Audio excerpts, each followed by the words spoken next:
শোবিজের আজকে সেরা মুহূর্ত, বিতর্ক, উদযাপন আর চমক সবকিছু এক মিনিটে। Showbiz bulletin 60 second. রাজকুমার হিরানির স্ক্রিপ্ট ব্লক 2026-এর shooting. Aamir, Kareena, Madhavan, Sharman iconic team আবারও ফিরছে। গল্প এগোবে র্যাঞ্চো ফারহান রাজুর 15 বছর পরের জীবন থেকে।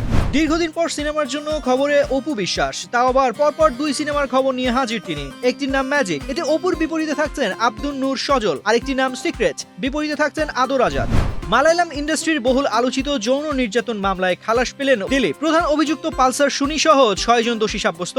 সাজা ঘোষণা 12 ডিসেম্বর। রেডসি ফিল্ম ফেস্টিভ্যালের রেডসি অনারি অ্যাওয়ার্ড পেলেন বলিউড আইকন রেখা। উমরাও জানের বিশেষ স্ক্রিনে মঞ্চে উঠতেই যেন চরিত্রটা আবার জীবন্ত। বক্তব্যে বললেন, সিনেমার মতো ঔষধ আর নেই, আমি আজও বেঁচে আছি সিনেমার জন্য। ওমরা পালনে সৌদি আরবে গেলেন ওমর সানি ও জায়েদ খান। ঢাকা থেকে ওমর সানি, যুক্তরাষ্ট্র থেকে রওনা দিয়েছেন জায়েদ। দুজনেই সবার কাছে দোয়া চেয়েছেন। সংযুক্ত আরব আমিরাতের কন্টেন্ট ক্রিয়েটর খালিদ আল আমেরির জন্মদিনের ছবিতে একসঙ্গে দেখা যাওয়ায় তুমুল জল্পনা। এই খালিদই কি তার বাগদত্ত? নেট দুনিয়ায় এখন এটি আলোচনার কেন্দ্র।